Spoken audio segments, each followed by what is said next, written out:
आणि गुन्हेगाराला जात जमत नसते. गुन्हेगार हे सगळे अरुण गवळी, रामा नाईक पूर्वी दाऊदच्या तिकडे पाणी भरवलं. मी बाळासाहेबांना पत्र लिहिलं दुसऱ्या दिवशी ती वाचल्यानंतर.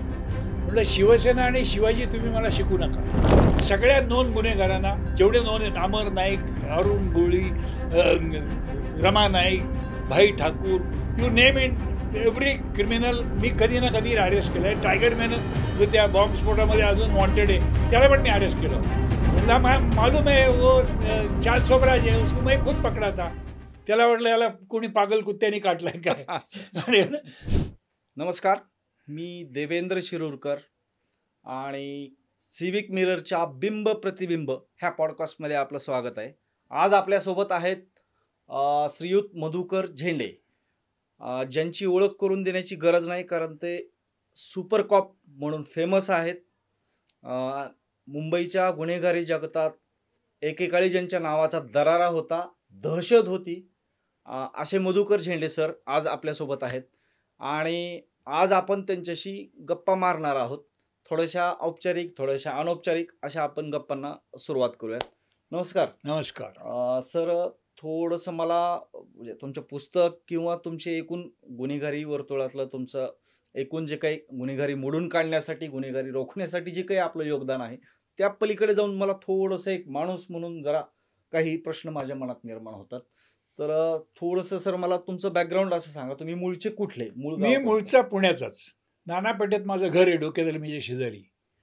आणि पुण्यातले प्रसिद्ध समाज सुधारक डॉक्टर बाबा आढाव हे माझे सख्खे आतेभाऊ. ते लहान असताना त्यांचे वडील वारले आणि त्यांची आई 5 मुलं घेऊन आमच्या घरी आली. तर ते मी बरोबरच वाढलो.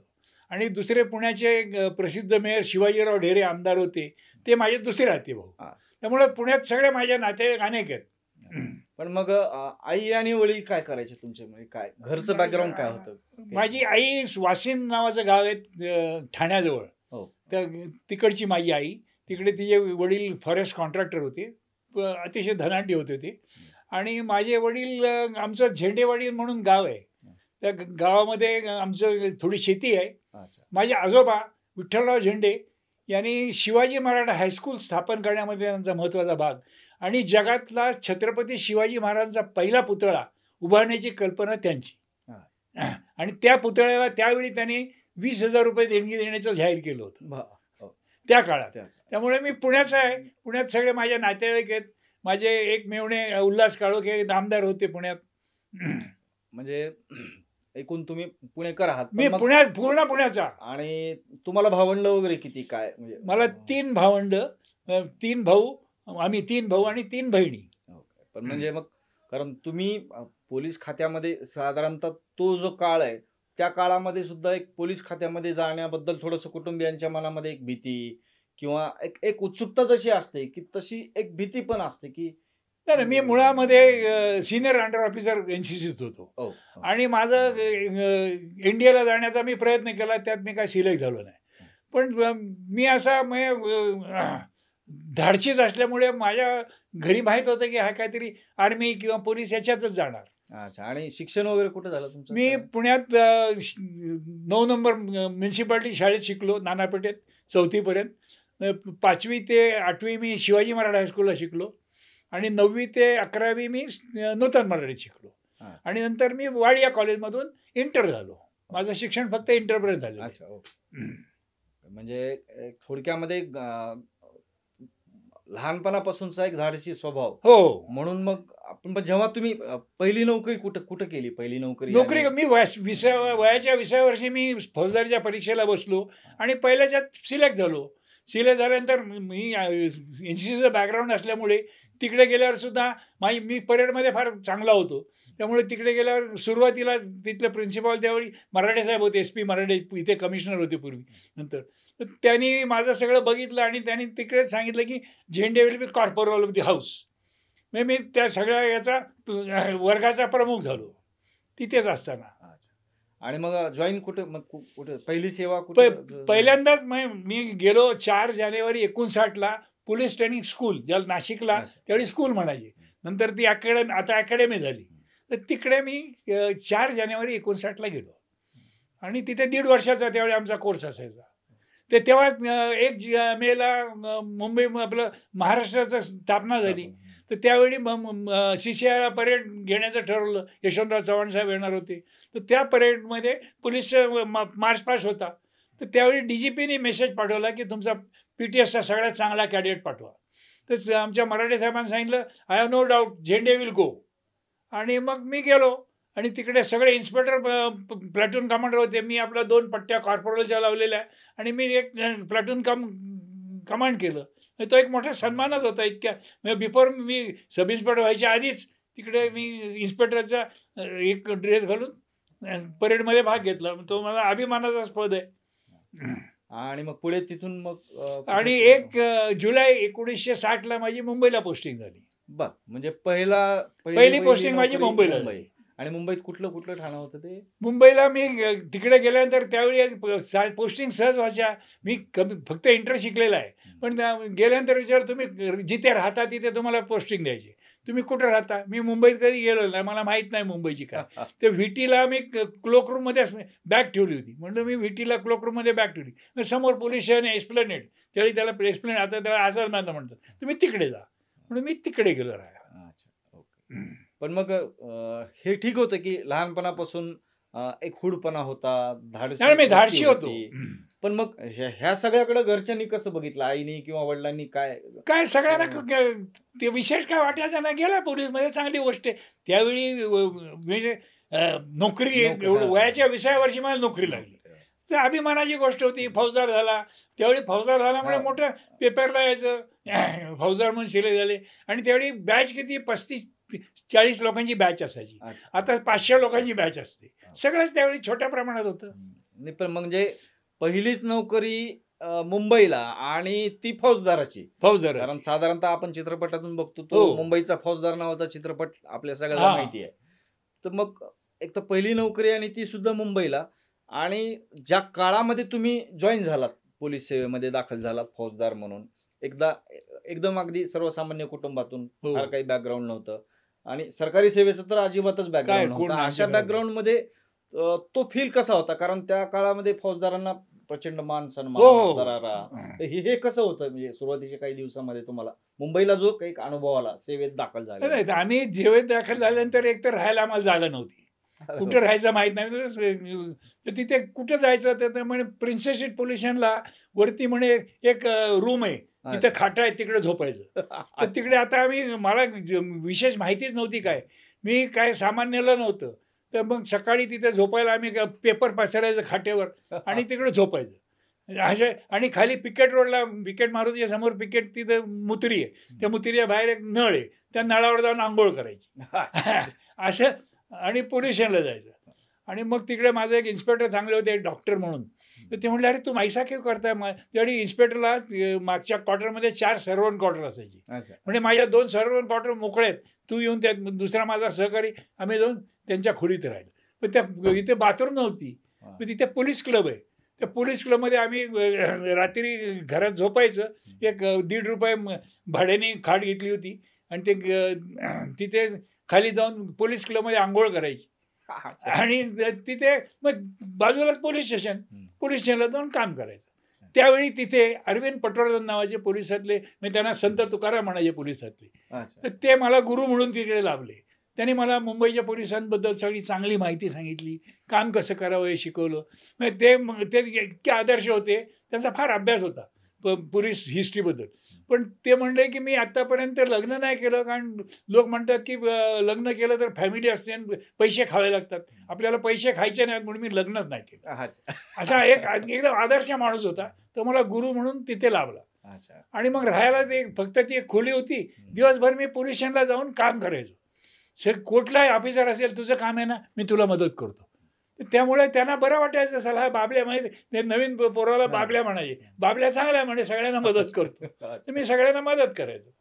त्यामुळे त्यांच्यामध्ये मी पॉप्युलर झालो. अच्छा. आणि मग आता ती जिथं सगळ्या वरिष्ठ अधिकाऱ्यांना मदत करणं किंवा कामाची एक सुरुवात, कदाचित त्या काळामध्ये तुम्ही ते सगळं समजून घेतलं असेल. हो. गुन्हेगारी वर्तुळ, त्याच्याबद्दलची माहिती, मुंबईचं ऍक्च्युली मी एकूण ते भौगोलिक. इतकं काम केलं की जनरली पोलीस स्टेशनला डिटेक्शन ऑफिसर म्हणून नेमाला 10-12 वर्षे सर्व्हिस करावं लागते. अच्छा, हो. पण मी प्रोफेशनल असतानाच माझ्या इन्स्पेक्टर मला म्हणजे बाकी सगळ्यांना फार वाईट वाटलं, झाला बाबल्याला डिटेक्शनला ठेवला. पण म्हणे माझं काम बघून इन्स्पेक्टर फार खुश झाली की हा फार मेहनती पोरगा आहे. त्याने मला डिटेक्शन ऑफिसर मी व्हेरी रेअर असं मला माहीत नाही असं दुसरं कोणी असेल किंवा प्रोफेशनमध्ये त्याला डिटेक्शन ऑफिसर केलं. आणि मग ते अधिकारी म्हणून काम करत असताना, प्रशिक्षणार्थी असताना सुद्धा तुम्ही हे जे काही काम, गंभीर काम असतं, ज्याला खूप अनुभव, खूप व्यासंग लागतो, असं काम तुम्हाला मिळालं. आणि तिथून मग पुढे पुढे काय झालं नेमकं? पुढे तुम्ही कुठं जॉईन झालात? म्हणजे नाही तिथे त्या पोलिसांना मी त्यावेळी सगळे मोर्चे, त्यावेळी पहिला मोठा घटना म्हणजे सेंट्रल गव्हर्नमेंटचा स्ट्राईक झाला. रेल्वे सगळी बंद होती.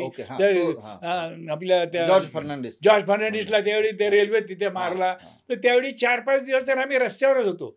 आणि ॲक्च्युली आम्हाला त्यावेळी पैसे पण विशेष नेले नव्हते.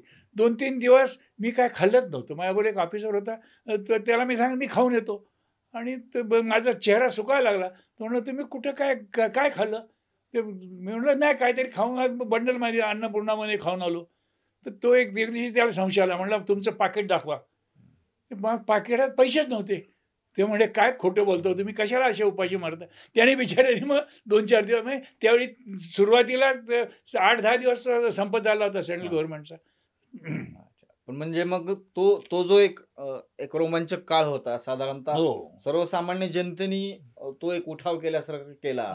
आणि सरकारच्या विरोधातला रोष रस्त्यावर उतरला. म्हणजे अगदी बंद सम्राट म्हणून ही जी पदवी मिळाली जॉर्ज फर्नांडिसना, तो काळ तुम्ही तो अनुभवलाय. म्हणजे त्यावेळी आझाद मैदान पोलीस स्टेशन म्हणजे काळ्या घोड्याचे सगळे मोर्चे आझाद मैदान होते.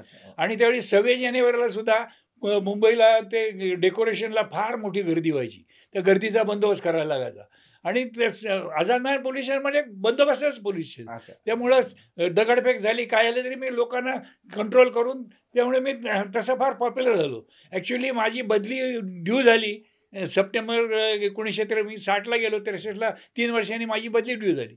तर आमचे डेप्युटी कमिशनर ते म्हणाले तू बाहेर नको, माझी झोनच्या बाहेर नको, तू लगेच पलटण रोड, माझ्या बाजूचंच पोलीस स्टेशन, मला पलटण रोडला ट्रान्सफर केला. ते म्हणलं नाही हा चांगला पोरगा आहे, काम करतो, म्हणून पलटण रोडला. आणि मग आता पलटण रोडला आल्यानंतर काय तुम्हाला पोस्टिंग वगैरे काय स्वतंत्र? पलटण रोडला मी डिटेक्शन ऑफिसर होतोच. पलटण रोडला एक मोठी घटना घडली. दोन घटना त्या पुस्तकात आहेत. एक तर मी असा त्यावेळी सेशन्स कोर्टामध्ये ज्युरी असायची आणि त्या ज्युरीला प्रोटेक्शनला रोज एक ऑफिसर जायचं. त्या ऑफिसरची ड्युटी असायची. ते आम्ही लंचला कुठे त्या जी हॉस्पिटलमध्ये 12 आण्यात जेवण मिळायचं. मग ते सेशन कोर्टात मी दुपारी यायचो, त्या सरदारगृहात जेवायचो 12 आण्यात आणि परत जायचो. तर परत जीप आपल्या बसने जात असताना, पूर्वी बसमध्ये पोलीस मोफत प्रवास करायचे ना, ते दांडीला धरून 2 मजली बसला खाली दांडीला धरून, ते असे मी चाललो होतो, तो लोक पळत होते. काय आलं बघतो तर एक हत्ती सुटला होता. त्या सर्कसमधला हत्ती सुटून आला होता, तर लोक घाबरून पळत होते. तर मी पण तिशी ती बेल मारली, त्या जीपमधून बसमधून उतरलो आणि तेवढ्यात तिथे खादी भांडाराच्या समोर एक रसाचं उसाच्या रसाचं चरखा आहे. तर तिथे मी बघितलं त्याच्याकडे मोठी गाडी होती. तर मी काय केलं, ती गाडी बघितली, त्याच्यावर ऊस होते. मी ते ऊस बघितले, त्या गाडी हत्तीच्या समोरून ते अशी गाडी मी अशी खेचायला लागलो. ते ऊस बघून तो हत्ती माझ्या मागे, तो माझ्या मागे पळायला लागला. तर मी पळत तिकडून खादी भांडारून PM रोडनी फार कस्टम हाऊसपर्यंत गेलो. आणि कस्टम हाऊसचं मोठं गेट आहे, ते सर्कसच्या गेटसारखं दिसतं. मी म्हटलं आयडिया. मग मी ती गाडी आत ढकलली, त्या हत्ती आत गेला आणि आम्ही ते गेट लावून घेतलं. आता तिकडे टाइम्स ऑफ इंडियाचं ऑफिस जवळ ते सगळे पत्रकारांनी दुसऱ्या दिवशी बातमी मोठी केली. तर मला पहिली प्रसिद्धी ती मिळाली. आणि पण म्हणजे युक्तीने कंट्रोल केला आणि त्या हत्तीच्या प्रकरणापासून तुम्ही साधारणतः त्याच्या पुढचं काय प्रवास झाला? त्यानंतर पलटण रोडला असताना एकतर मी पहिला हाजी मस्तानला अरेस्ट केला. त्याने एका शिपाईच्या तोंडात मारली होती. तो शिपाई तो सांगायला आला. मी गेलो, मला एकदम रागावलं होतं. मी गेलो आणि त्याला खेचून आणला आणि पहिले लॉकअपमध्ये टाकला.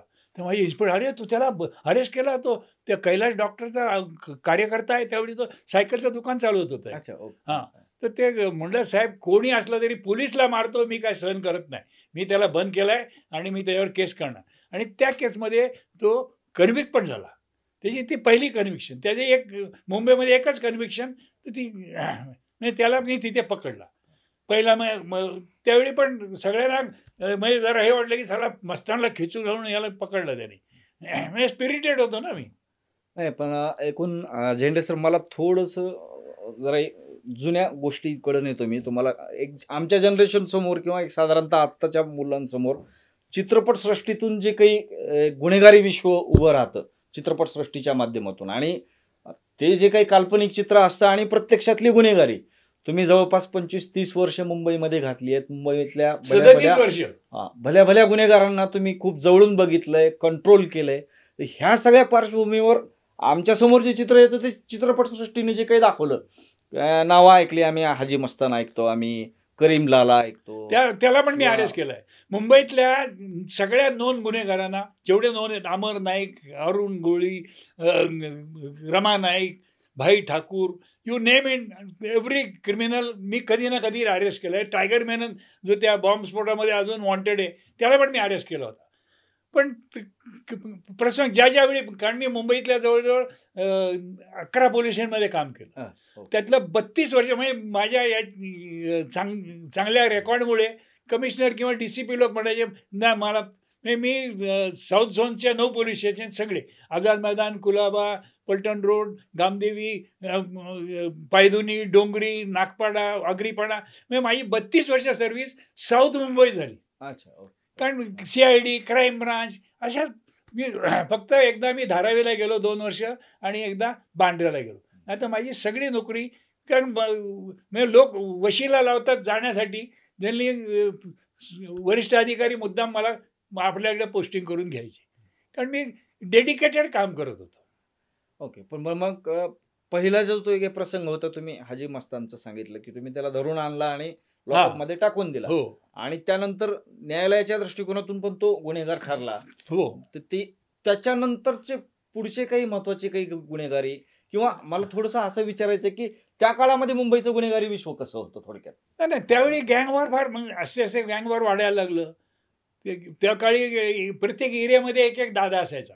ते आमच्या गिरगावात दादा होते, नाव डबल छाती. तर त्या एरियामध्ये गुंड होते, आणि नंतर गुंडगिरी ही ऑर्गनाईज झाली, आणि मग गँग तयार झाल्या. मग त्या गँगमध्ये मारामारी सगळे त्या माझ्या पुस्तकात आता.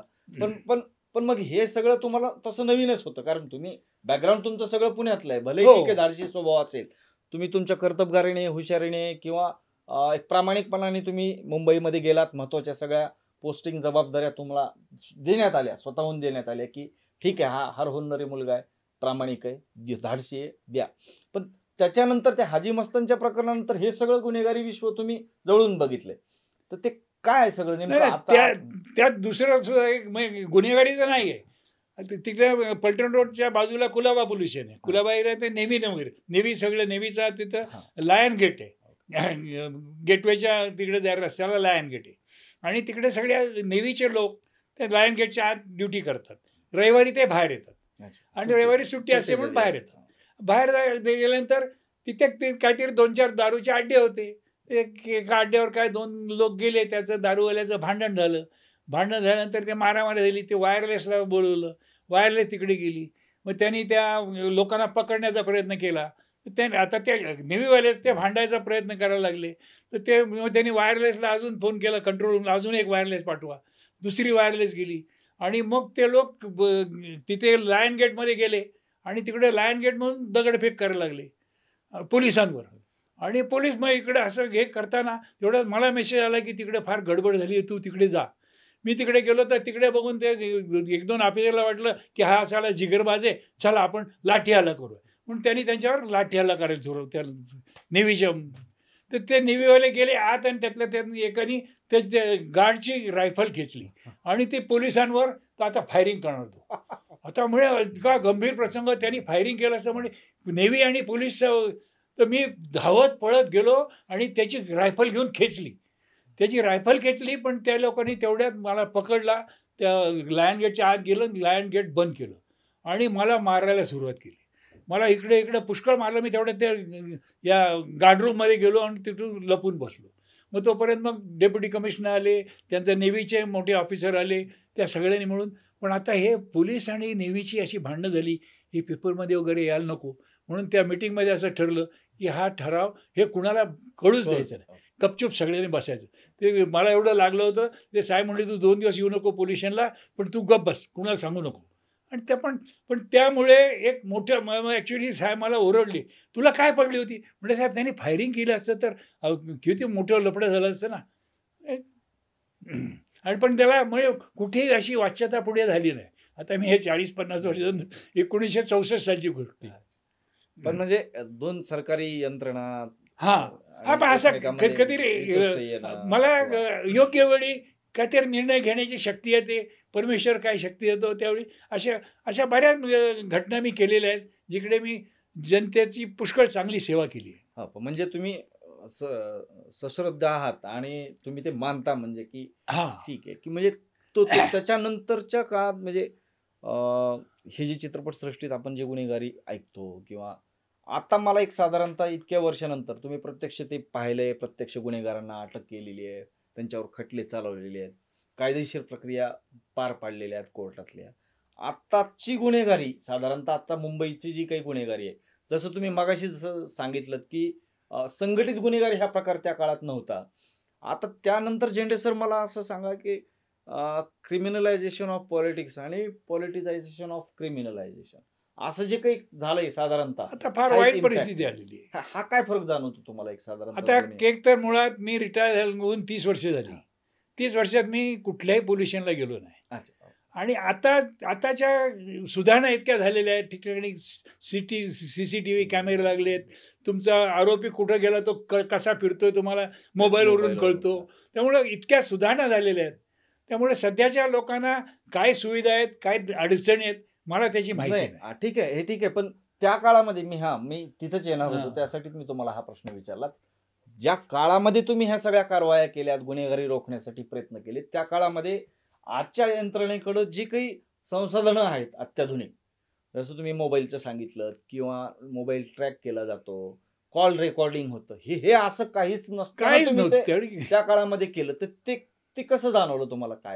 काय नाही, एक माझा नेहमीचा प्रिन्सिपल आहे, मी सगळ्यांना नेहमी प्रीच करतो की no policeman can be successful. कुठलाही पोलीस यशस्वी होऊ शकत नाही जोपर्यंत तो ज्या समाजात काम करतो त्या समाजाशी मिळून मिसळून वागत नाही आणि त्यांचं सहकार्य मिळत नाही. मला जे काय सहकार्य मिळालं, म्हणजे लोकांनी मी बरेचसे गुन्हे उकल केली, ती केवळ लोकांनी दिलेल्या माहितीने. पोलिसांना स्वप्न पडत नाही, कसं कळेल? कुणीतरी येऊन सांगितलं पाहिजे. आणि तुम्हाला जर तुम्ही काय इव्हन गुन्हेगार, चांगला गुन्हेगार, त्याला तुम्ही मदत केली असेल तर ते माझ्या शांतादेवी केसचं मी वर्णन केलं, त्या गुन्हेगाराने येऊन मला सांगितलं की साहेब वो केस का आरोपी किधर आहे, मैं आपको बता दूं. 3 वर्ष ती केस सुटत नव्हती. सरकारने 10,000चं बक्षीस त्या काळी जाहीर केलं होतं, तरी ती सुटत नव्हती. पण 3 वर्षानंतर केवळ त्या गुन्हेगारांनी मला माहिती दिली म्हणून केस चौकल झाली. तर जनतेच्या सहकार्याशिवाय तुम्ही काही करू शकत नाही. कारण मुंबईकडे तसं बघितलं तर ते मुंबईचं भौगोलिक स्थान, एकूण व्यापाराचं मोठं केंद्र, आर्थिक राजधानी असा एक नावलौकिक, की ह्या सगळ्या पार्श्वभूमीवर त्या काळातलं, म्हणजे आताचं जाऊ द्यात, पण त्या काळातलं जे मुंबईचं तुम्ही स्ट्रक्चर बघितलं, भौगोलिक भौगोलिक पार्श्वभूमी बघितली, तर ह्या काळामध्ये तुम्ही विशेष अशी काय काळजी घेत होतात, म्हणजे एक अधिकारी म्हणून, एक व्यक्तिगत अधिकारी म्हणून? कारण हे गुन्हेगारांचं त्या काळात संघटन झालेलं नव्हतं. जवळपास मुंबईतले त्या काळातले तुम्ही सांगताय तसं प्रत्येक अधिकाऱ्याला प्रत्येक गुन्हेगाराला कुठं ना कुठं तरी तुम्ही अटक केली आहे, किंवा कुठंतरी त्यांच्यावर जरब बसवली आहे. हे सगळं करत असताना ते स्ट्रक्चर काय होतं त्या काळातलं मुंबईचं? कारण ठीक आहे, आता खूप बदललं असेल, व्यापक सगळ्या सुविधा झाल्या असतील, पण त्या काळामध्ये ते तसं मोजकंच असणार आहे चित्र सगळं. तो अनुभव कसा होता? नाही, तुम्हाला कंप्लेंट आली एखाद्या गुन्हेगाराच्या विरुद्ध, तुम्ही ताबडतोब ॲक्शन कंप्लेंट घेतली पाहिजे, त्याला जाऊन पकडला पाहिजे, कायदेशीर कारवाई केली पाहिजे. हे तुम्ही रेग्युलरली करत असाल तर तुम्हाला म्हणजे जनतासुद्धा मग मदत करते.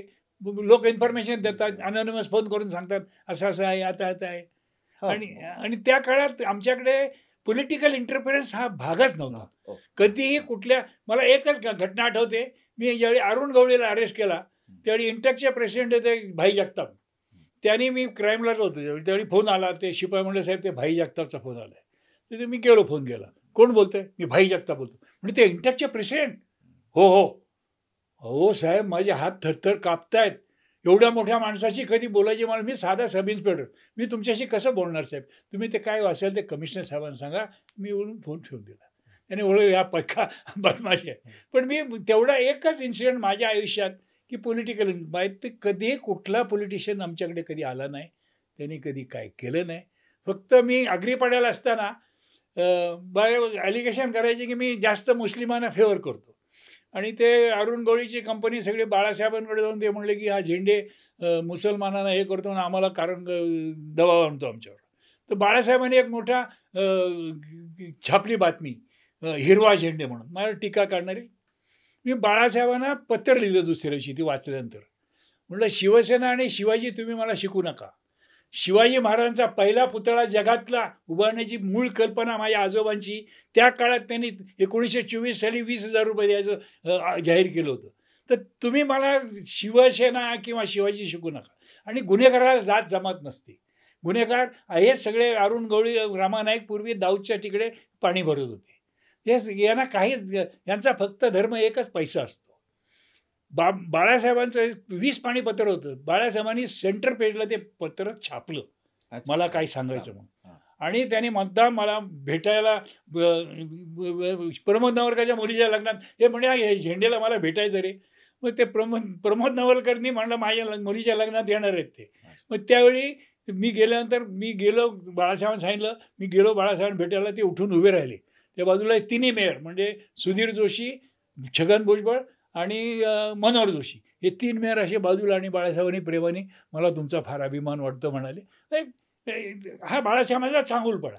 ते मी त्यांना स्पष्ट सांगायचो, मला तुमची तत्त्व मान्य नाहीत, पण ते म्हणायचे नाही पण मला तुझा अभिमान आहे. कारण ते शोभराला पकडल्यानंतर एक पिक्चर निघालं काहीतरी, माझी मेमिक्री करणार. त्यांनी त्या पिक्चरवर बंदी आणली. मला फोन केला, आम्ही त्या पिक्चरवर बंदी आणली, तो डायरेक्टर आला, तो माफी मागतोय, करायचं बंदी उठवायची का?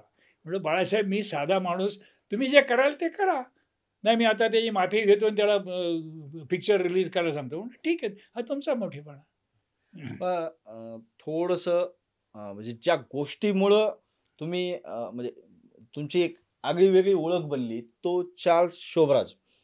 आता आम्ही चार्ल्स शोभराजबद्दल खूप वाचलेले, ऐकलेले की तो प्रचंड वेषांतर करायचा, काहीतरी त्याने जगात 30-32 खून केलेले आहेत. जगातल्या 5-6 जेलमधून तो पळालाय. फ्रान्स, इराण, अफगाणिस्तान, लंका अशा अनेक जेलमधून, तिहार सारख्या मोठ्या जेलमधून तो 2दा पळालाय. बदमाश असतो. पण साधारणतः तुम्ही त्याला जेव्हा अटक केली, पण आता कसं असतं साधारणतः, जसं सर्वसामान्य लोकांना पोलिसांबद्दलही जशी क्युरिओसिटी, भीती, दहशत अशी जी एक असते, तशी ती गुन्हेगाराबद्दल पण असते. साधारणतः इतक्या देशांना गुंगारा देणारा तो एक व्यक्ती म्हणून काय तुम्हाला काय जाणवलं? साधारणतः तुम्ही त्याला धरून उचलून आणला त्यावेळेस, तो एकदम बदमाश माणूस आहे. तो पोलिसांना मानतच नाही. त्यांनी जेलमध्ये असताना बीबीसीच्या चॅनल 4वर पिक्चरला परवानगी त्यावेळी जेलने कशी दिली, BBC चॅनल 4ला तो जेलमध्ये असताना ते फक्त पोलिसांवर शिव्या देण्याचं आणि मॅजिस्ट्रेटवर टीका करण्याचं, ॲडव्होकेट पण तो इथले करायचं, तो स्वतःच आपली केस चालवायचा. अतिशय बदमाश होता आणि तो पोलिसांना जुमानायचाच नाही. त्याच्या अतिरेकीपणामुळेच मी त्याला पकडू शकलो. पहिल्यांदा त्याला पकडला होता त्यावेळी त्याचा जो एक साथीदार त्याचे 2 रिव्हॉल्वर घेऊन पळून आला होता दिल्लीहून. आणि त्यांचा प्लॅन होता की एअर इंडियाचं जे कॅश काउंटर, पूर्वी सगळी कॅश असायची आणि एअर इंडियाचं ऑफिस त्यावेळी न्यू इंडिया इन्शुरन्स बिल्डिंग फाउंटनला होतं. तर तिथे रोज लाखो रुपये जमा व्हायचे. ते लुटण्यासाठी म्हणून त्यांनी 4-5 फॉरेनर लोक, पुष्कळ वेपन्स, हे सगळे घेऊन तो मुंबईत आला होता. आणि त्यावेळी त्याला कळलं होतं की आपला साथीदार 1-2 रिव्हॉल्वर घेऊन पळाला आहे मुंबईला, की कदाचित पोलिसांना तो सांगेल, माहिती होईल, पकडलं जाईल. त्याची काळजी न करता तो या सगळ्या लोकांना घेऊन आला मुंबईमध्ये. त्यावेळी मी त्याला पकडल्यानंतर ते सगळे साथीदार पकडले. 6-7 revolver, smoke bomb, hand grenade ही सगळी आम्ही त्यावेळी एकत्र झाली. 14 नोव्हेंबर 1971ला त्या दिवशी मी त्याला मुंबईत अटक केली होती. त्यानंतर त्यांनी काय केलं होतं, ते आपल्या सगळे सहकारी वेगवेगळ्या हॉटेलमध्ये ठेवले होते आणि त्या फॉर्च्युनेटली त्याच्या खिशामध्ये त्यांनी सगळ्या रिसीट ठेवल्या होत्या. त्या रिसीटमुळे आम्ही त्या हॉटेलवर गेलो, त्या रेड केली, ते सगळी वेपन्स मिळाली आणि मोठी बातमी झाली त्यावेळी मग दिल्ली सरकारने त्यावेळी 1,500 रुपयाचं रिवॉर्ड दिलं मला. अच्छा. पण मग आता एवढ्या जवळून एखादा मोठा गुन्हेगार असा पाहणं हे ठीक आहे की म्हणजे तो एवढा यंत्रणांना त्रास देणारा, पोलिसांबद्दल तिरस्कार किंवा खूप अगदी जिनियस एखादा माणूस बदमाश असतो, पण त्याची काही आठवण आहे का, काही तो बोललाय किंवा काय? कारण एक तो इतका रफ आहे ना. कारण मी ह्या पकडल्यानंतर 76 साली ती केस हिअरिंगला आली. 30,000 कोर्टात मी जबानी द्यायला मला समन्स आलं. तर त्यावेळी मी CIDत होतो. तर CIDमध्ये आम्ही साध्या कपड्यात काम करतो. तर माझी बायको म्हणली मी दिल्ली नाही पाहिली कधी, मी पण येते. तर मी बायकोला घेऊन तिकडे गेलो. 30,000 कोर्टामध्ये आम्ही तिकडे उभे होतो. तर मी त्यावेळी पकडला त्यावेळी तो एक रॉबर होता. पण तो ज्यावेळी पकडला 75ला पकडला दिल्ली पोलिसांनी, त्यावेळी त्यांनी 30-32 मर्डर केले होते. बिकिनी किलर म्हणून तो जगभर एकदम कुप्रसिद्ध झाला होता. तर त्याला एस्कॉर्ट करण्यासाठी एक अख्खं प्लॅटून, एक इन्स्पेक्टर, 25-30 शिपाई आणि त्याच्यामध्ये असा काळविटासारखा तो असा चालला होता. तर मी माझा आवाज मोठा आहे, मी मोठ्या असं बायकोला म्हणलं, त्याला फालतू माणसाला एवढं कशाला एवढं एस्कॉर्ट. तर ते बाजूला एक सरदार बोल, तुमको मालूम है कौन है? म्हणला मालूम है, वो चार्ल्स सोबराज है, उसको मैं खुद पकडा था. त्याला वाटलं याला कोणी पागल कुत्त्याने काटलाय काय. आणि मग तो कोर्टात मला जबानीसाठी बोलवलं. मी आत गेलो तर माझ्या बायकोला हे कोण आहे क्या आहे. मग तिने सांगितलं नाही, मुंबई के इन्स्पेक्टर इन्होंने पकडा था, इसीलिए वो भी पेशी में आहे. मी बाहेर आलो तर ते 10-20 लोक, अरे भाई तुम कैसा पकडा. म्हणलं हात पकडा. तुम्हाला हात लोखंड काय क्या असं त्यावेळी माझ्या बायकोला वाटलं काहीतरी चांगल्या माणसाची मी लग्न फिजिकली वगैरे खूप. मग त्यावेळी मी त्याला बोलण्याचा प्रयत्न केला त्याला, की तू कशाला. मी आपलं म्हणलं त्याला सांगावं काहीतरी. तो म्हणला माइंड युअर बिझनेस गो. ते मला ही जस्ट ब्रश्ड मी ऑफ त्यांनी. पण त्यावेळी मला म्हणजे 71 नंतर परत त्याला बघायचा मला चान्स मिळाला. ओके. पण मग थोडंसं मला हे पण विचारायचं आहे, तुम्ही मोठमोठ्या गुंडांना पकडलंय किंवा गुन्हेगारी रोखण्याचा प्रयत्न केलाय. मुंबईत तर तो करीम लाला, हाजी मस्तान, मन्या सुर्वे मी त्याला नाही पकडला. अच्छा, ओके. पण मग साधारणतः पण त्यांचा पण काहीतरी एक विशेष दहशत ह्या सगळ्या लोकांच्या. मन्या सुर्वे अतिशय बदमाश गुंड होता. त्यांनी त्या दाभोळकर नावाच्या इन्स्पेक्टरला मारण्याचा प्रयत्न केला होता. तो फार बदमाश गुंड होता. पण ह्या सगळ्यावर एक कुठं ना कुठं तरी प्रत्यक्ष अप्रत्यक्ष दुबईत बसलेल्या दाऊद इब्राहिमचा हात आहे किंवा एक साधारण. दुबईत तो 86 साली गेला. तोपर्यंत यू वॉज ऑर्डिनरी क्रिमिनल, फालतू क्रिमिनल होतो. हो, पण म्हणजे तुम्ही पाहिलेला असेल साधारणतः. तो पूर्वी आमच्या CID ऑफिसच्या बाहेर उभा राहायचा, साहेब लोकांची कोणाला चहा मागवायचा काय असं. त्याचा बाप आमच्या CIDत होता ना. ही सगळी पोरं तिकडे असायची फिरत. त्यावेळी आता तुम्हाला आज जायला कंपाऊंडमध्ये जायला बंदी आहे. त्यावेळी सगळे लोक कोणी कधी सगळे आमच्या खबरी येऊन सगळ्या खबरी द्यायचे पोलीस CID ऑफिसमध्ये सगळे. आता फार सिक्युरिटी इतकी वाढली आहे. आता मला जायचं झालं तरी 3 फॉर्म भरा, हे करा आणि मग मला आत एंट्री मिळते. त्यावेळी सगळे यायचे आत. पण म्हणजे मगाशी तुम्ही सांगितलं की गुन्ह्यांची उकल करण्यासाठी किंवा गुन्हेगारांपर्यंत पोहोचण्यासाठी कोण कुठं काय करतंय, कोणाचा काय प्लॅन चालू, हे सगळं या सगळ्याचं श्रेय तुम्ही सर्वसामान्य जनतेशी असलेल्या संवादाला दिला. पण ह्या संवादापलीकडे सुद्धा खबरी किंवा खबऱ्यांचं एक नेटवर्क, ते तुमच्या काळी कसं होतं काय? म्हणजे नाही, आमचे माहिती काही ठराविक लोक होते ते त्या गँगमध्ये मिसळून त्यांची माहिती आणून द्यायचे. कधी कधी त्यांचा मर्डर पण हे लोक करायचे. पण मग त्या लोकांना आम्ही पैसे पण द्यायचो. अशी खबरी आमच्या असतात. अच्छा, ओके. पण म्हणजे ते नेटवर्क पहिल्यापासून आहे. तिथे एक सरकारचं सिक्रेट सर्व्हिस फंड म्हणून एक फंड आहे. तर त्यातून कमिशनर सगळ्यांना पैसे देतात आणि ते मग आपण खबऱ्यांना द्यायचे असतात. नेटवर्कसाठी. दुसरा एक मुद्दा, मागाशी तुम्हाला खबरींचा विषय निघाला. मी दाऊद बद्दल बोलत होतो तर मला मी कुठेतरी वाचनामध्ये आलं असं होतं की दलित पॅन्थरच्या नामदेव ढसाळांनी काहीतरी एक आठवण सांगितलेली की तो टॅक्सी वगैरे चालवायचा, त्यावेळी मी त्याला मुस्कळात मारलेले त्याला धरून असा शक्य ना. मी तो अगदी साधा. ऍक्च्युली त्याला पहिली कन्व्हिक्शन काय, त्यांनी आणि ते आणि पठाण लोक सगळे एकत्रच होते. ते पठाण त्या लोकांनी कर्नाक बंदराजवळ एक हातगाडी लुटली होती कुरिअरची, आणि त्यावेळेचा 5-6 लाखाचा माल लुटला होता. त्यात नंतर आमचे प्रभाकर सावंत गौड म्हणून अधिकारी होते, त्यांनी त्यांना पकडले होते. त्यात त्यांना शिक्षा झाली, त्यांना 6-7 वर्षाची शिक्षा झाली. त्या शिक्षेत ते अपीलमध्ये गेले, आणि अपीलमध्ये आल्यानंतर तेव्हापासून त्यांना जास्ती मस्ती आली. त्यांच्या आपसातल्या मारामाऱ्या झुल्या. पण तो पहिला साधा गुन्हेगार होता, त्याला पकडला, त्याच्यावर कन्व्हिक्शन आहे त्याला. नंतर तो आता वाढत गेला. आता त्याला तुमच्याकडे नाही आली एखादी केस किंवा काय? नाही, त्याच्या भावाच्या मर्डरचे आरोपी मी पकडल्यामुळे त्याला माझ्याबद्दल एक प्रकारचे आदर होता, की तो 2 वर्ष धुंडत होता, त्याला ते मिळाले नव्हते. पण ते आरोपी मी अहमदाबादहून पकडून आणले, त्यामुळं माझ्याबद्दल त्या मनात असा येऊन नुसता सलाम करून जायचा. म्हणजे ऑफिसमध्ये त्याला हजेरी होती. तो एका केसमध्ये जामीनवर होता, पण त्याला हजेरी होती. हजेरीसाठी आला तर नुसतं मी टेबलावर बसलो, सलाम साहेब. मग याच्यापेक्षा मी त्याला अटक करण्याचं म्हणजे कुठल्या केसमध्ये मला तो माझ्या केसमध्ये वॉन्टेड नव्हता, त्यामुळे त्याला अटक. पण त्याला अनेक वेळा अटक झाली होती, अनेक पोलिसांनी त्याला अटक केली होती. थोडंसं सर मला एक असंही विचारायचं की एक एवढे गुन्हेगार हाताळणं, त्यांना पकडणं, गुन्हेगारी रोखणं, ह्या सगळ्यामध्ये कुठंतरी एक तुम्हाला, ठीक आहे तुम्ही धाडशी होता, भीती वाटाई, तरी पण कुठंतरी एक असं जाणवतं माणसाला की नाही बाबा, म्हणजे आता शेवटी पोलीस आणि गुन्हेगारी, शस्त्रास्त्राचा वापर, हे जसं तुम्ही सांगितलं की त्या नेव्हीच्या प्रकरणामध्ये तुम्हाला मारहाण, असं कधी कुठंतरी भीती एक चाटून नाही का गेली, किंवा मनात कुठेतरी भीती दाटून नाही का आली, अरे आपण कुठल्या क्षेत्रात आहोत? आणि भीती, पोलिसला भीती कसली, भेल तो पोलीस कसला? मग पोलिसांनी भ्यायचंच नसतं कधी. नाही, पण कधीतरी असं एक नाही, असं कधी आलंच नाही कधी. ऍक्च्युली त्या बाबू रेशीमचा लॉकअपमध्ये खून झाला, आणि त्यावेळी मी तिथे इन्स्पेक्टर होतो. तर त्यावेळी हे अरुण गवळी वगैरे सगळे ते माझ्या विरोधात होते.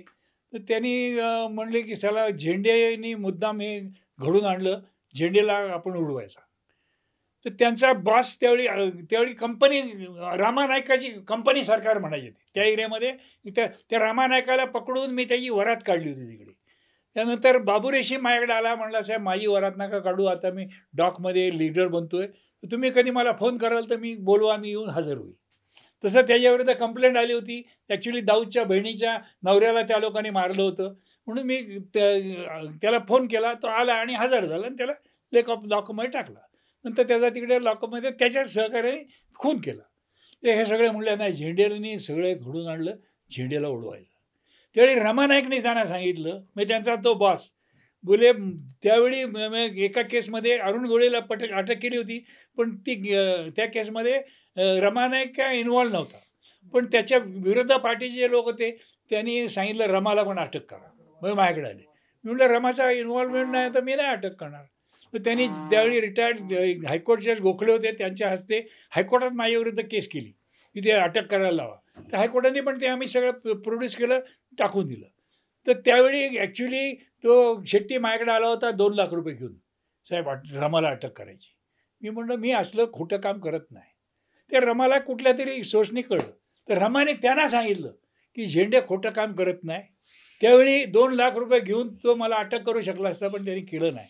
त्यामुळं तो एकदम सरळ माणूस आहे, त्याला कोणी हात लावायचा नाही, असं मला रमाच्याच माणसाने येऊन सांगितलं की आज भाई नाही ऐसायचा बोला, ऐसा होगा ऐसा. असं एक धडाडीचे पोलीस अधिकारी किंवा प्रत्यक्ष स्वतः जाऊन मैदानात उतरून काम करणारा अधिकारी म्हणून जसा तुमचा नावलौकिक झाला, तर त्यानुसार तुमचे एक साधारणतः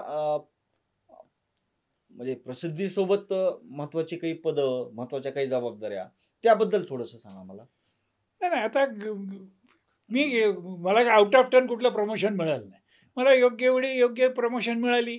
मला मी 16-17 वर्ष सर्व्हिस झाल्यानंतर मला police medal for meritorious service मिळालं 85 साली. आणि 86 साली शोभराजला पकडल्यानंतर मला डिस्टिंग्विश सर्व्हिसचा गोल्ड मेडल प्रेसिडेंटचं मिळालं. म्हणजे सबंध महाराष्ट्रात कदाचित मी एकच अधिकारी आहे, कारण ते दुसरं मेडल मिळायला 6 वर्ष लागतात, पण मला ते लगेच लागोपाठच्या वर्षात मिळालं. त्या रिबेरो साहेबांनी ॲक्च्युली मी असंच मी साध्या कपड्यात जात असताना एका शिपायाला 3-4 गुंडांनी अडवलं ट्रॅफिकच्या, आणि ते टॅक्सी अडवली म्हणून त्याला तलवारी काढून ते मारायला. मी स्कूटरवर चाललो होतो, मी ती स्कूटर तशीच टाकली, माझा आवाज फार मोठा, मी जोरात ओरडलो, भे असं करून त्याच्या अंगावर ओरडलो. तर ते घाबरले, पळायला लागले. मग त्याला पळत जाऊन आम्ही पकडले. तर त्याने मी मिड डेच्या ऑफिसच्या बाजूला, मिड डेमध्ये दुसऱ्याची बातमी आल्यानंतर ती शंकरराव चव्हाण त्यावेळी चीफ मिनिस्टर होते, त्यांनी वाचली. त्यांनी सांगितलं, अरे रिबेरो कमिशनर होते, रिबेरो या ऑफिसने फार चांगलं काम केलं, काहीतरी रिवॉर्ड द्या. तर साहेब म्हणले, नाही साहेब, मी त्याला 2,000 रुपये रिवॉर्ड दिलेले ऑलरेडी. आणि मग त्यावेळी जे रिवॉर्ड देताना रिबेरो साहेब म्हणले की मी तुझ्याशी आज हात नाही मिळवणार. मग त्याने स्पेशल पोज खांद्यावर हे देऊन माझी अशा कौतुकाचे प्रसंग बरेच आले. पण म्हणजे तुम्ही लागला होता तेव्हा साधे पोलीस सब इन्स्पेक्टर होते, साधा सब इन्स्पेक्टर, आणि त्याच्यानंतरचे पदावली काय पदक असे वेगळं काय मला मिळालं नाही. मी ज्यावेळी मी काय 22 वर्षांनी इन्स्पेक्टर व्हायचं, 22 वर्षांनी इन्स्पेक्टर झालो, 28-29 वर्षानंतर ACP झालो, ACPचे म्हणून मी रिटायर झालो. विशेष काय, पण आता मला 2 पोलीस मेडल्स मिळालीत, डिस्टिंग्विश सर्व्हिस मेडल, प्रेसिडेंटचं गोल्ड मेडल ते मिळालं. आणि त्या या बाबरी मस्जिदच्या केसमध्ये मला रेकमेंड केलं होतं कमिशनर साहेबांनी, पण तेवढं त्या बापट साहेबांची बदली झाली ते काळी राजकारणामुळे. मग दुसरे कमिशनर आले, ते म्हणले नाही, बापटचं सगळं बाजूला फाईल करा. नाही मिळालं मला. ठीक आहे, गॅरंटी मिळण्याची काय गरज नाही. माझं नाव, मला एवढी प्रसिद्धी मिळाली आणि मला त्याचं काही विशेष वाटत नाही. जे मला मिळायचं तेवढं सगळं मिळालं. अच्छा, म्हणजे कमिशनर म्हणजे रिटायर झाल्यानंतर माझा भाऊ एकदा TV वर बघत होता, मावस भाऊ माझा, रिबेरो साहेबांची रिटायर झाल्यानंतर मुलाखत, तर त्यात ते म्हणाले, झेंडेसारखे मला 10 इन्स्पेक्टर मिळतील तर मी अजून मुंबई सुधारू शकेल. असं रिबेरो साहेब म्हणजे त्या मला त्यांच्यावर बॉम्ब हल्ला झाला होता अहमदाबादमध्ये. त्यावेळी त्यांनी कमिशनर साहेबांना सांगितलं, झेंड्याला पाठवा, फाइंड आउट करायला यात कोण आहे. एवढं त्यांच्यावर माझं तसं प्रेम होतं. सगळ्याच कमिशनरांचं माझ्यावर प्रेम होतं. त्यागी साहेब पण, राममूर्ती साहेब, जेवढे बापट साहेब, सगळे माझ्यावर. त्या चांगलं काम करणाऱ्याला गीतेत श्लोक आहे, नाही कल्याणकृत कश्चित दुर्गतीम दात गच्छेत. तू चांगलं केलं, तुला वाईट गती येणार नाही, तुला चांगलीच गती येणार. या जन्मात नाही तर पुढच्या जन्मात सूचनाम श्रीमताम घे, म्हणजे श्रीमंत सुसंस्कृत घरात तुला जन्म मिळेल. आणि चांगलं काम केलं तर तुला ज्ञानेश्वर तुकाराम करीन मी, असं अर्जुनाने 6व्या अध्यायात अर्जुनाला कृष्णाने सांगितलंय. तर मी गंमत म्हणून गीता मुखोद्गत केली होती. रोज चालायला जाताना एक श्लोक पाडून असं करताना 3 वर्षात मी गीता आणि ती गीता प्रेसची मराठीत आहे, ती त्याचा अर्थासहित मला सगळी गीता, आणि योग्य प्रसंग आला तर मला ते आठवतं. पण मग ओव्हरऑल एकूण ACP म्हणून तुम्ही रिटायर झालात साधारणतः. मला थोडंसं विचारायचं आहे की जेवढे म्हणून काही आता एक ओव्हरऑल एकूण कारकिर्दीबद्दल, जसं तुम्ही सांगितलं की त्याची 1-2 पदकं मिळाली किंवा प्रमोशन्स पण मिळत गेली, तुमच्या कर्तृत्वावर की काही न करता तुमच्या धाडसावर, कर्तृत्वावर, निष्ठेवर, तशी काही अशा कारकिर्दीतल्या अशा काही प्रकरणं आहेत की तुम्हाला असं वाटतं की अरे ह्या प्रकरणाचा तपास मला सरकवता नाही आला पुढे, मला जिथपर्यंत न्यायचं. अशा बरेच केसेस आहेत ज्यात आम्ही डिटेक्शन, आता ब्रिटिश काउन्सिलरचा, ब्रिटिश याचा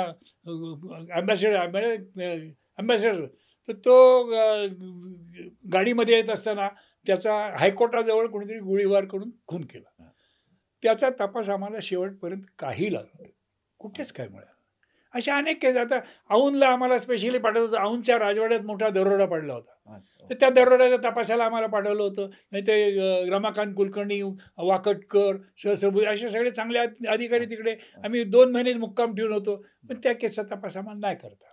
काही गोष्टीचा तपास, काय सगळ्याच गोष्टी तुम्हाला साध्य होतील असं शक्य नाही, अनेक गोष्टी असाध्य असतात. पण म्हणजे अशा पण काही अशा अनेक कथा आहेत की ज्या आपण डिटेक्ट करू शकलो नाही. साधारणपणे पोलीस 25% जास्त % केस डिटेक्ट करू शकत नाहीत, क्रिमिनल केस. आता ॲक्सिडेंटची केस आहे 100% डिटेक्ट, पण ज्या क्रिमिनल खऱ्या केसेस, चेन स्नॅचिंगच्या केसेस, रॉबरीच्या केसेस, त्या मर्डरच्या केसेस 80% डिटेक्ट होतात. पण या बाकीच्या ज्या केसेस, घरफोडीच्या केसेस, त्याचं डिटेक्शन पर्सेंटेज फार कमी आहे. पण आता हे ठीक आहे की तुम्ही मगाशी सांगितलं की मी आता काही कुठल्या पोलीस स्टेशनला गेलेलो नाहीये किंवा काय. मी हा प्रश्न ह्या अँगलनी विचारतोय, तुम्ही 37-38 वर्ष पोलीस खातं जवळून बघितलंय. ते असं खातं आहे सर्वसामान्यांचं, तसं दररोजच एक कनेक्ट असतो. म्हणजे तसं तर सर्वसामान्य लोक घाबरतात, पोलिसांची मदत घ्यायला घाबरतात, पोलिसांशी बोलायला घाबरतात, कारण गुंड आणि पोलीस असं थोडंसं असं पोलिसांबद्दल एक वाईट प्रतिमा आहे. मी तुम्हाला बोललो का, सकाळमध्येच बातमी प्रसिद्ध झाली एक 15-20 वर्षापूर्वी, की डेक्कन जिमखान्याजवळ एक माणूस, एका बाईचं एका माणसाने चेंज खेचली आणि तो पळायला लागला. तर ते स्कूटरवर ते जाऊन त्याचा पाठलाग केला, त्याला पकडलं. ते कराटेवाले होते, तर त्यांनी चाकू काढला त्यांना मारायला. तर त्याने कराटे असल्यामुळे त्याने चाकू पाडला त्याला पकडला आणि पोलीस स्टेशनला घेऊन गेले डेक्कन जिमखाना. तर तिकडे हवालदार साहेब, पहाटेची वेळ होती, हवालदार साहेब झोपले होते. ते म्हणले हवालदाराला कसं उठवायचं, त्यांनी ते आरोपीला सोडून दिलं, पण ते पोलिसाला उठवायची हिंमत त्यांनी केली नाही. असं सकाळमध्ये ही बातमी प्रसिद्ध झाली त्यावेळी. तर त्यावेळी पोलिसांनी त्यांची प्रतिमा सुधारावी, मदत करावी जनतेला. आणि जोपर्यंत तुम्ही जनतेशी मदत चांगलं वागलात, तर जनता तुम्हाला डोक्यावर घेऊन नाचते. साधारणतः, कारण तुम्ही इतक्या जवळून बघितलंय ते सगळं. आता मी सारी गोष्ट सांगतो. मी धारावी सारख्या एकदम मोठ्या झोपडपट्टीत, तिकडे फार रायट होत होत्या आणि त्या कंट्रोलमध्ये येत नव्हत्या, म्हणून मुद्दाम कमिशनर कसबेकर होते, त्यांनी मला तिकडे स्पेशल पोस्टिंग केलं. तिथे मी बरंचसं चांगलं काम केलं, गुन्हेगारी कंट्रोलमध्ये आणली. मी त्यावेळी पहिल्यांदा सुरू केलं की मस्जिदचं नमाज सुटली ईदची, की मी तिकडे 200 फुलं घेऊन गेलो होतो आणि आपल्या हिंदू लोकांना दिली. ती सगळी मुस्लिम लोकांना नाही वाटली. मग त्या मुस्लिम लोकांनी याच्यानंतर दिवाळीला सगळ्यांना मिठाई वाटली. म्हणजे असं चांगलं मी तिकडे जाताना धारावीत काय करायचो, की तिकडे बोर्ड लावला होता मी, की रात्रीच्या वेळी तिकडे गाडीच मिळायची नाही, टॅक्सी मिळायची नाही, काय नाही. तर कुणालाही अर्जंट हॉस्पिटलला जायचं असेल तर पोलीस जीप मोफत मिळेल, तुम्ही कधी येऊ. किंवा मी फिरत असताना, पेट्रोलिंग करत असताना, मुळात शाळेत जात असतील ती त्यांना बोलवायचो मी, बसा, आणि त्यांना घेऊन त्यांच्या शाळेत सोडायचो. ती बातमी पसरली, अरे नवीन असला का वेगळाच पोलीसवाला सगळ्यांना मदत करतो. नाही, त्यामुळे इतकी माझी तिकडे पॉप्युलॅरिटी जास्त झाली की धारावीला ॲक्च्युली तिकडे 90 फीट रोड आहे. त्या 90 फीट रोडवर अतिक्रमण झालं होतं आणि सबंध रस्ता बंदच होता. आणि तिथले कॉर्पोरेटर आणि त्या लोकांचं काय साठलोटं होतं, ते हटवूनच द्यायची नाही. किंवा कुंदा कदम म्हणून डेप्युटी कमिशनर होत्या, त्या मला म्हणल्या काहीतरी करावं, हा रस्ता डीपीचा रस्ता आहे 90 फुटी आणि हा सगळा गेला आहे. मी म्हटलं आपण करू, जरूर करू, मदत करीन मी तुम्हाला. पण म्हणलं आम्ही पोलीस स्टेशन 1-2 खोल्यात राहतो, तर तुम्ही आम्हाला तिकडे सगळी जागा साफ केल्यावर मला जागा द्याल का? तर त्या म्हणाल्या साहेब जागा काय मागता, तुम्ही सगळं साफ करून द्या, मी तुम्हाला पोलीस स्टेशन माझ्या खर्चाने बांधून देईल, माझ्या फंड्समधून. आणि मग मी तिकडे SRP जवळजवळ महिनाभर ठेवून सगळा रस्ता तो क्लिअर केला. आता तो 90 फीट रोडला तिकडे पोलीस स्टेशन तयार झालं. आता त्यांनी म्युन्सिपाल्टीने त्यांनी शब्द पाळला, पोलीस स्टेशनला ₹1 भाड्याने आपल्या खर्चाने म्युन्सिपाल्टीने पोलीस स्टेशन महाराष्ट्रात कधी केस नसेल जुळली असं बांधून दिलं. तोपर्यंत माझी बदली झाली होती. बदली झाल्यानंतर माझी क्राईम ब्रांचला बदली झाली. तर माझ्या त्या समारंभाला त्यावेळी जिचकर साहेब आले होते, कुंदा कदम आणि रिबेरो साहेब, हे 3च लोक स्टेजवर.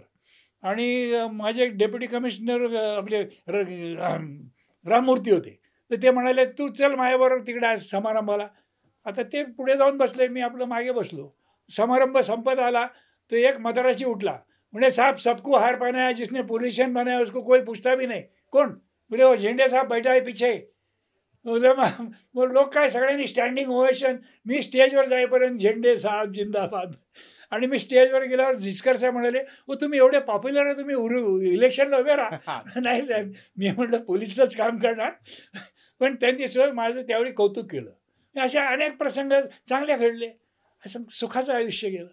म्हणजे लोक म्हणतात पोलीसची नोकरी वाईट, मला बिलकुल वाटत नाही. पोलीसची नोकरी अतिशय चांगली, अगदीच. म्हणजे तुम्ही जनतेला मदत करू शकता.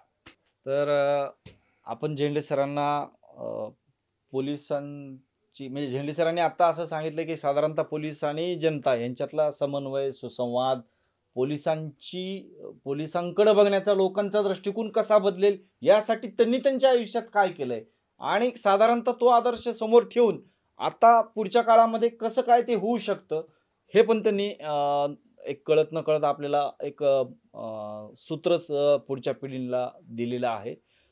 हे होते सुपर कॉप मधुकर झेंडे सर, ज्यांच्याशी आपण गप्पा मारल्या. आपण त्यांना काही प्रतिकूल प्रश्न विचारले, काही अनुकूल प्रश्न विचारले. आपण त्यांचा अनुभव आपण त्यांचे अनुभव पण विचारले.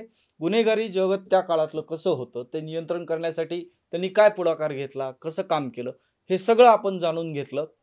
आणि एकूणच पोलिसातला एखादा माणूस स्वच्छ प्रतिमा ठेवून धाडसाने सर्वसामान्य लोकांशी संवाद साधून कसं काम करू शकतो आणि कितपत यशस्वी होऊ शकतो हे त्यांनी प्रत्यक्ष आपल्याला त्यांच्या गप्पांमधून अनौपचारिक बोलण्यामधून आपल्याला त्यांनी सांगितलेलं आहे. त्यांची काही पुस्तकं पण आहेत आणि त्यातलं विशेषतः चार्ल्स शोभराजला पकडल्यानंतर एक लोकांच्या मनामध्ये त्यांची जी काही प्रतिमा तयार झाली, ज्यामुळे ते जास्तीत जास्त लोकांपर्यंत पोहोचू शकले. लोकांनीही त्यांच्यावर भरभरून प्रेम केलं. झेंडे सर, तुम्ही आज सिविक मिररमध्ये आलात, आमच्याशी गप्पा मारल्यात, आमच्या सगळ्या प्रश्नांना मनमोकळेपणाने उत्तरं दिलीत, त्याबद्दल मी सिविक मिररच्या वतीनं आपले आभार मानतो. हे होते झेंडे सर. यानंतरही आपण आपल्या सिविक मिररच्या बिंब प्रतिबिंबमध्ये यापेक्षाही अधिक असेच रंजक व्हिडिओ, असेच रंजक पॉडकास्ट पाहत राहू. तोपर्यंत नमस्कार.